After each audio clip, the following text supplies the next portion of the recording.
Olá, meus queridos e minhas queridas.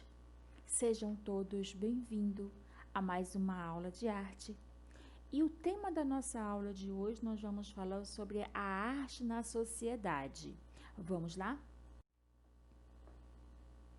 Nas artes, as questões sociais sempre aparecem. Em alguns momentos históricos, os artistas se engajavam conscientemente em movimentos e causas específicas, filiando-se a partidos. Organizavam campanhas. Outros expressam seus sentimentos e visão sobre a sociedade em que vivem. Os temas são os mais variados: desigualdade das mulheres, violência nas cidades, a fome, a corrupção, dentre outros. Então, historiadores da arte, eles estudam a vida e as obras dos artistas, comparando-os ao momento histórico da época, para entender o próprio homem e os seus sentimentos. Então, essa interpretação em ligar os sentimentos do artista à história da sociedade acaba gerando diferentes momentos artísticos. Entre eles, o movimento moralista. No México, ocorreu no século XX, no qual partidos comunistas e socialistas influenciaram artistas intelectuais, juntando-se ao Partido dos Trabalhadores e Camponeses. Tinha como líder o Francisco Madero e lutaram contra a opressão sofrida pela população mais humilde da cidade. A pintura de cavalete era mantida pelos colecionadores abastados, ao passo que o mural era colocado em seus lugares públicos.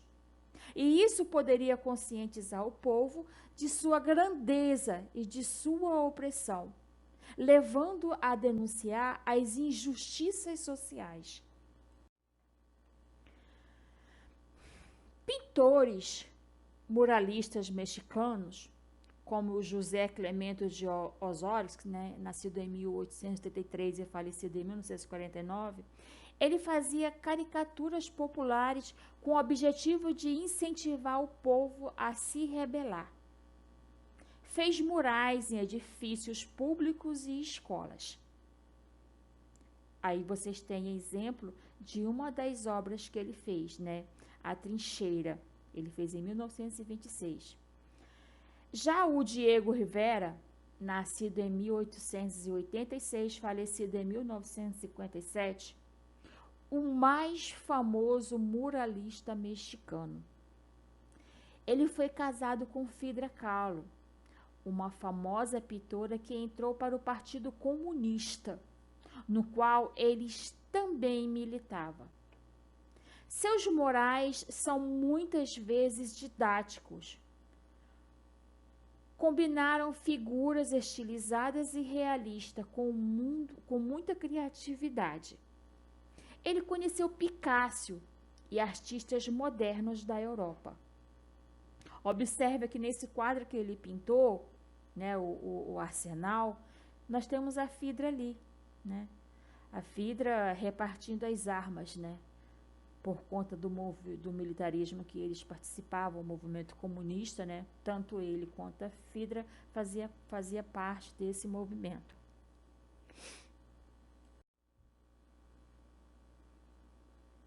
Já o David Afaro Siqueiros, nascido em 1896 e falecido em 1974, foi o que mais militou politicamente dos três famosos muralistas.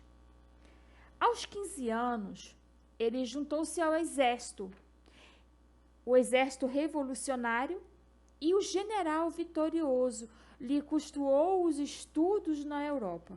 Então, fez parte de um sindicato de artistas, foi preso várias vezes por atividades políticas. Ele produziu telas e murais. Ele experimentou novas técnicas como o spray, Seu trabalho é cheio de emoção, realismo e fantasia. Aqui tem a morte e funeral de Caim, feito por ele, pelo David, né? Observe o realismo que ele usava nas suas pinturas, né? A dramatização, a fantasia, né? Então, era uma característica do estilo de pintar dele. Então, o movimento muralista, gente, ele aconteceu no México, mas influenciou a arte das Américas do Norte e Latina. No Brasil, Cândido Portinari trabalhou em murais e sofreu influência desse movimento, embora as condições políticas no Brasil fossem diferentes. E ele tenha tratado mais de temas religiosos e produzido muitas telas no Cavalete. Cândido Portinari, nascido em 1903 e falecido em 1962, é um dos pintores brasileiros mais conhecidos. Nasceu em Brodowski, em São Paulo, estudou no Rio de Janeiro, recebeu um prêmio Viagem à Europa. Na sua pintura, ele retratou a vida dos camponeses e trabalhadores. Fez murais para as instituições no Brasil e no exterior. Um dos mais famosos foram feitos para a sede da ONU em Nova York. O Último Baluarte, de Cândido Portinari. Observem essa tela. A música que luta por um ideal. Então, assim como os artistas do movimento muralista, dentro das artes plásticas, nós podemos encontrar nesse mesmo ideal outras linguagens da arte que expressaram seus pensamentos e lutas sociais no Brasil. O período da ditadura militar, entre as décadas de 1960 e 1980, foi marcado por uma opressão aos meios de expressão, principalmente aos artistas e de qualquer manifestação cultural. Os atores, poetas, músicos, escritores, artistas plásticos, dentre outros, lutaram pela liberdade de expressão. As produções artísticas contribuíram para mostrar os acontecimentos políticos e expressões da ditadura, possibilitando o processo reflexivo da população. A música, nesse período, colocou os acontecimentos à mostra por meio de suas letras. Então, muitas canções eram censuradas por não estarem de acordo com os padrões da ditadura. A música popular brasileira começa a atingir as grandes massas, ousando falar o que não era permitido à nação. Então, diante da força dos festivais da MPB, no final da década de 60, o regime militar vê-se ameaçado. Então, o movimento como a Tropicália, como a sua irreverência, mais de teor sociocultural do político engajoso, passou a incomodar os militares. Então, a censura passou a ser a melhor forma da ditadura combater as músicas de protesto e de cunho que pudesse extrapolar a moral da sociedade dominante e amiga do regime. Então, com a promulgação das 5 de 1968, esta censura é a arte institucional da MPB. Não. Então, a MPB ela sofreu as amputações de verbos em várias de suas canções, quando eram totalmente censuradas. Aqui, como exemplo, gente, nós temos uma música que hoje ela é tocada, mas na época ela foi censurada. Essa música, quem a criou foi Chico Buarque e Gilberto Gil.